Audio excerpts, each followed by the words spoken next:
સહી ભારત, સહી સંવિધાન, ઇન્કલાબ જિંદાબાદ। તો હું આપણો મિત્ર દેવેન્દ્ર સુડાસમા।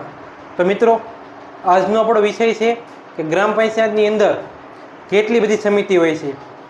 જેમ કે એટલે બે પ્રકારની સમિતિ હોય, ફરજિયાત સમિતિ અને મરજિયાત સમિતિ।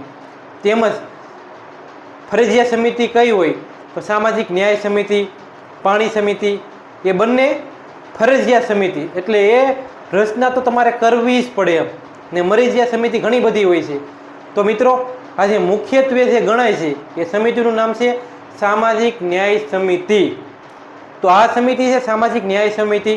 જ્યારે પણ તમારા ગામની અંદર ચૂંટણી થાય અને પ્રથમ બેઠકની અંદર એટલે કે પ્રથમ મિટિંગની અંદર સામાજિક ન્યાય સમિતિની રચના કરવાની હોય છે। કઈ કલમ મુજબ?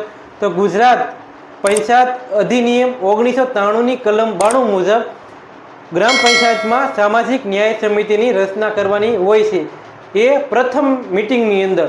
તો એની અંદર સામાજિક ન્યાય સમિતિની અંદર એનો ચેરમેન બને છે અનુસૂચિત જાતિના લોકો એટલે કે દલિત સમાજના લોકો એ ચેરમેન બને છે। તો એની સંખ્યા હોય છે 5 જણાની કમિટી હોય છે। તો પહેલા હોય સામાજિક ન્યાય સમિતિ અને બીજા કોપ સભ્યો લેવાના હોય છે। આ સમિતિની અંદર મુખ્યત્વે અનુસૂચિત જાતિના લોકો જોવા જોઈએ। એટલે કે આ સામાજિક ન્યાય સમિતિ જે હોય છે એમાં મુખ્યત્વે અનુસૂચિત જાતિના લોકોને સમાવેશ કરી શકાય। એટલે કે 5 સભ્યને લેવાના હોય છે। એમાં તમે કોઈ પણ લઈ શકો, સભ્ય હોય એ પણ અથવા કોઈ પણ બીજા હોય તો પણ ચાલે। એમાં ફરજિયાત એક વાલ્મીકી સમાજના લોકોને લેવાનું હોય છે। તો સામાજિક ન્યાય સમિતિના ચેરમેન બનાવી દે છે તો ગ્રામ પંચાયતની અંદર એમને અલગથી લેટર પેડ આપવાનું હોય છે અને જગ્યા હોય તો ટેબલ આપવાની હોય છે એટલે કે અલાયદું ઓફિસ પણ આપવાની હોય છે જો જગ્યા હોય તો। અને એમને લેટર પેડ તો ફરજિયાત આપવું પડે છે।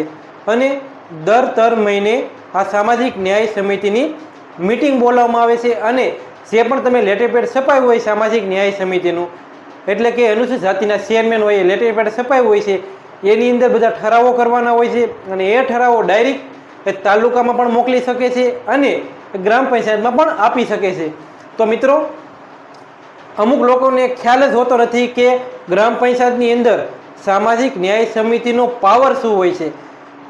એમનો પાવર હું તમને કહું તો સામાજિક ન્યાય સમિતિના ચેરમેનનો પાવર એ હોય છે કે ધારે તો કલેક્ટરને પણ બોલાવી શકે છે, ગામની અંદર જાતિવાદ થતો હોય તો અટકાવી શકે છે, કોઈ પણ બનાવ બન્યો તો સૌ પ્રથમ તમારે સામાજિક ન્યાય સમિતિના ચેરમેનને જાણ કરવાની હોય છે। તલાટી કમ મંત્રી અને સરપંચ કરતાં પણ એમનો પાવર વધારે હોય છે। કોનો પાવર? સામાજિક ન્યાય સમિતિના ચેરમેનનો। અને સામાજિક ન્યાય સમિતિનો ચેરમેન કોણ હોય છે? ચૂંટાયેલો સભ્ય એટલે કે અનુસૂચિત જાતિના લોકોનો હોય છે એટલે કે દલિત સમાજ, જેમને તમે ઓળખો દલિત સમાજના નામે। તો મિત્રો, સામાજિક ન્યાય સમિતિનો ખૂબ જ પાવર હોય છે। એ ધારે તેવા કામો કરાવી શકે છે, ધારે તેવા કામ કરે પણ શકે છે। તો મિત્રો, અમુક લોકોને ખ્યાલ હોતો નથી કે ગ્રામ પંચાયતની અંદર સામાજિક ન્યાય સમિતિની રચના કઈ રીતે કરવાની હોય છે। ઘણા લોકો નથી ખ્યાલ હોતો। તો મિત્રો, તમે પણ હવે તપાસ કરો, શું તમારા ગામની અંદર સામાજિક ન્યાય સમિતિની રચના કરવામાં આવી છે કે નથી આવી? હા, અને કરવામાં આવી છે તો એમાં કયા જ્ઞાતિના લોકોને લીધા છે? તો આની અંદર કોઈ પણ જ્ઞાતિના લોકો ના ચાલે। સામાજિક ન્યાય સમિતિની અંદર કોઈ પણ જ્ઞાતિના લોકો ન ચાલે, એક જ ચાલે। કોણ? અનુસૂચિત જાતિ લોકોના હોય ને એ જ એમાં ચાલે। અને જો ગામની અંદર વસ્તી ના હોય અને ઘરમાં 5 થી 6 સભ્ય રહેતા હોય તો 6 સભ્યને એની કમિટી બનાવવી પડે અથવા એમાં કોઈ પણ ચાલે નહીં।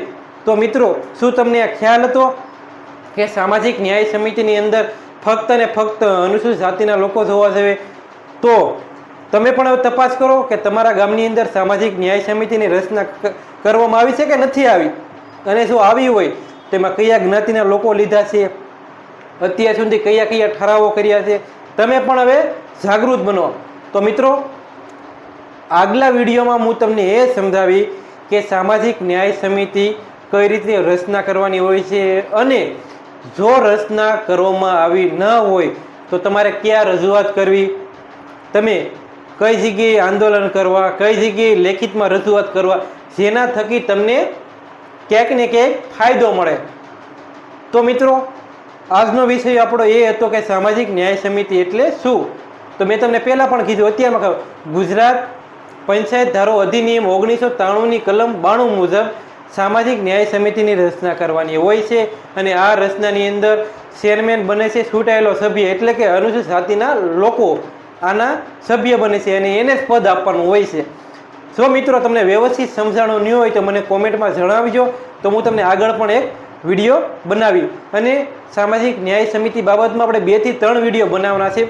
તો આ વિડીયો વધુ શેર કરો, ચેનલને સબસ્ક્રાઈબ કરો, લાઈક કરો, કોમેન્ટ કરો અને આ વિડીયો ઓલ ગુજરાતની અંદર અનુસૂચિત જાતિ લોકો સુધી પહોંચાડો, એટલે એને પણ ખ્યાલ આવે કે આપણા હક અને અધિકાર શું છે. તો મિત્રો હવે મળીશું એક નવા વિડીયો સાથે. ત્યાં સુધી હવે હું રજા લઉં.